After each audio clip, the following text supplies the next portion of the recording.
Bonjour Philippe. Bonjour Nathalie. Philippe, tu es un ancien de notre école puisque tu as été diplômé il y a fort longtemps. Quelle année c'était? C'était en 2003. Effectivement, ça fait un bon bout de temps. Donc maintenant, tu es responsable marketing chez Impact Média. Et ma question pour toi, c'était de savoir, voilà, Impact Média, quel impact sur les médias aura eu cette crise actuelle? Alors bon, comme tu as pu le voir, et puis voilà que tout le monde a pu aussi le voir dans les médias de manière générale, l'impact, il était assez direct, aussi très marqué. Pourquoi? Parce que dès que les entreprises doivent fermer, on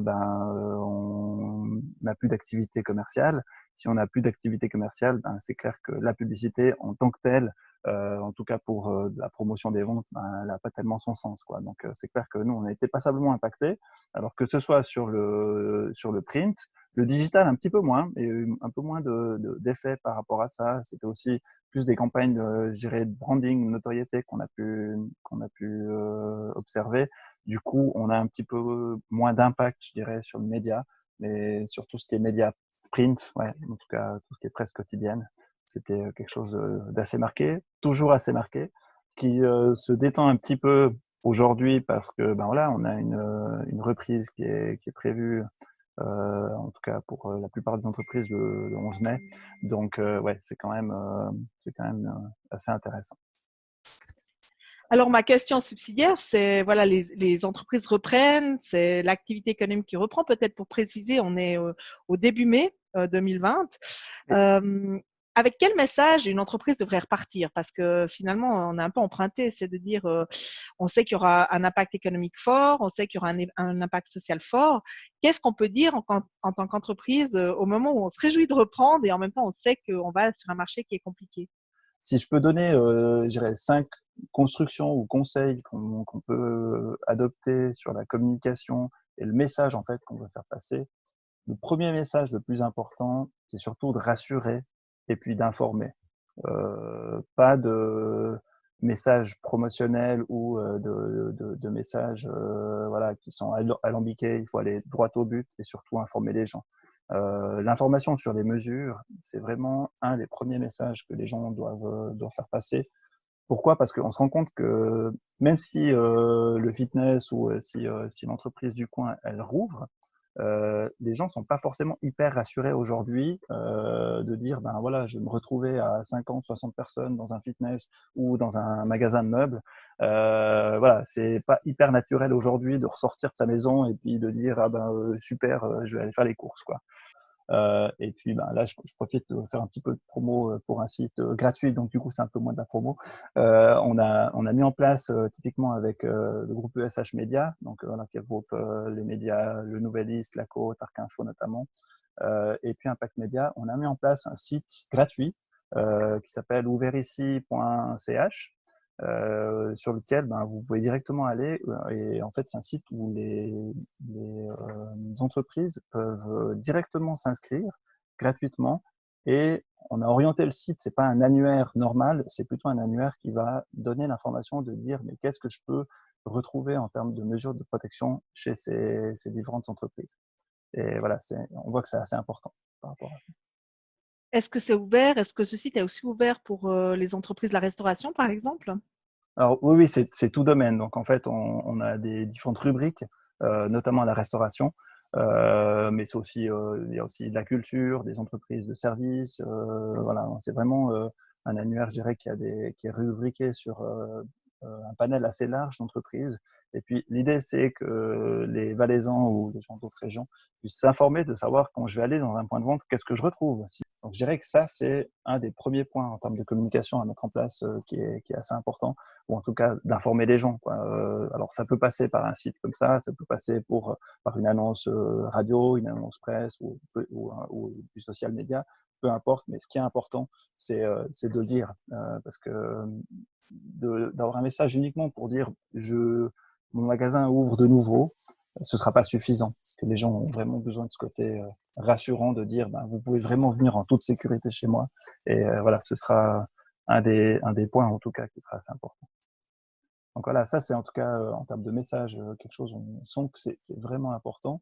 L'autre message aussi qui peut être assez bénéfique, c'est qu'on s'est bien rendu compte pendant cette période que ne pas pouvoir aller dans des points de vente ou dans des magasins, ça nous perturbe quand même pas mal notre petit quotidien puis notre petite vie.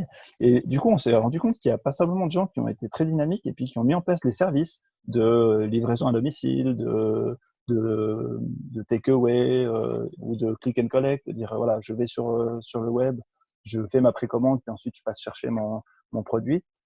On se rend compte que les gens ont été quand même passablement dynamiques sur ces côtés-là.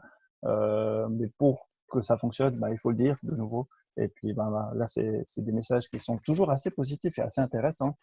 Dans la tournure, de nouveau, c'est pas dire super, je livre, mais c'est de nouveau de faire passer le côté empathique qui sera hyper important, de dire voilà, on sait que vous avez plus de difficultés à trouver vos produits, on a mis en place pour vous un service. Le message, au fond, il ne change pas, mais c'est plutôt la manière de le dire qui est assez importante, voilà, de faire passer vraiment ce côté empathique et dire voilà, on a mis en place un service pour vous, c'est pas pour nous faire de l'argent.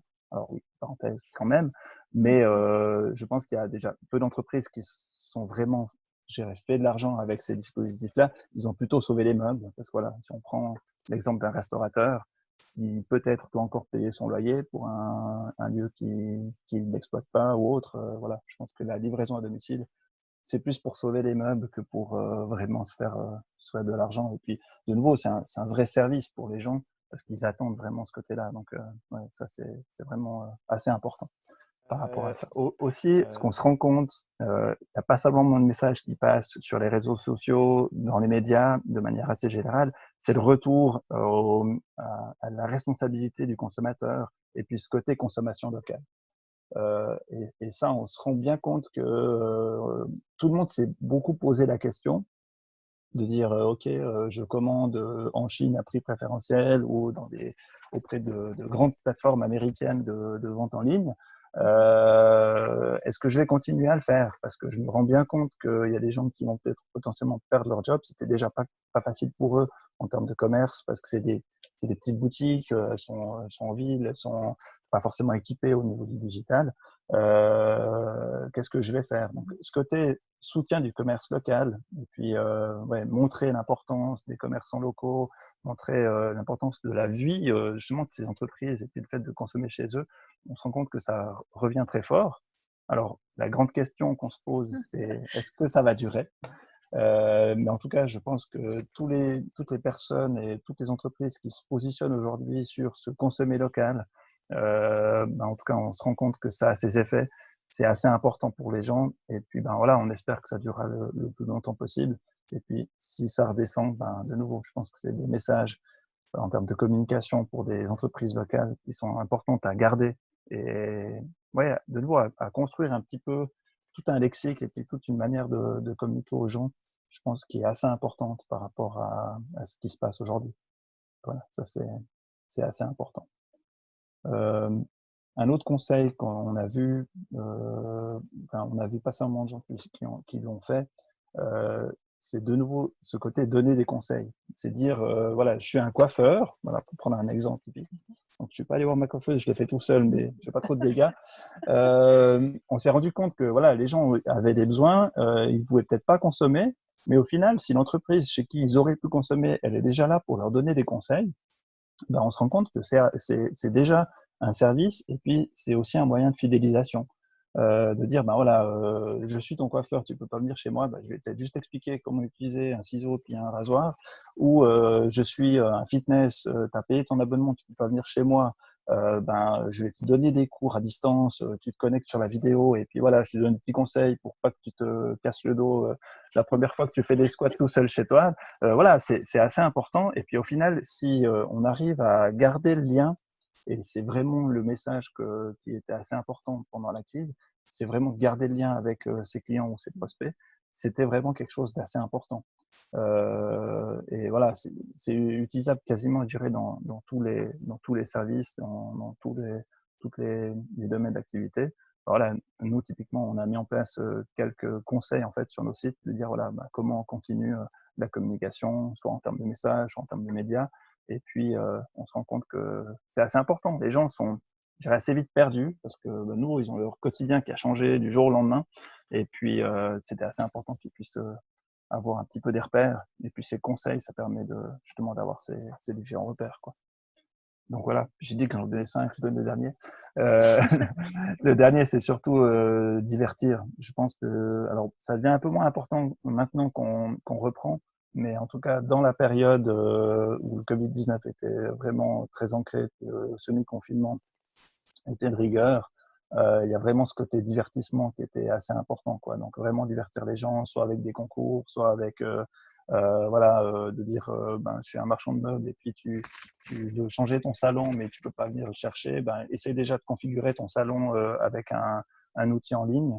Est-ce que bah, typiquement un atelier de dessin pour une société qui veut attirer un petit peu des familles ou des éléments comme ça pourrait être assez intéressant. Donc voilà, on a vu pas mal de choses qui ont fleuri pour faire en sorte que, un, on occupe les gens, et puis deux, voilà, on leur amène des trucs assez sympas, que ce soit du jeu, du concours ou des trucs à faire chez eux, quoi. C'était assez sympa de voir, en tout cas, que les entreprises, on voit qu'elles sont passablement dynamiques, mais il y a pas mal d'idées qui a émergé par rapport à ça, quoi.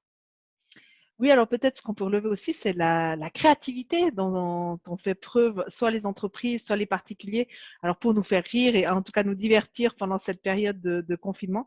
C'est vrai qu'on a vu énormément d'initiatives, soit à travers des mèmes, soit à travers des posts, soit à travers des créations pour justement communiquer de manière peut-être un peu plus légère et effectivement nous faire croire que cette reprise se passera le mieux possible. Ouais, ouais. Puis, bon, c'est vrai que c'était assez intéressant à voir. Donc, on voit en tout cas que la créativité manque pas.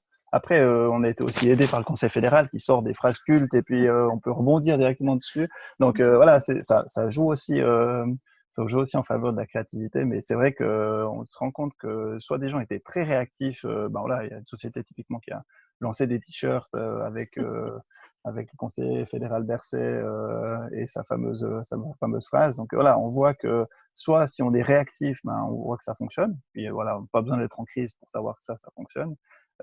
Et puis voilà, ce côté comique, vraiment aussi créatif, c'était voilà, ça reste de rigueur et d'actualité, même en temps de crise.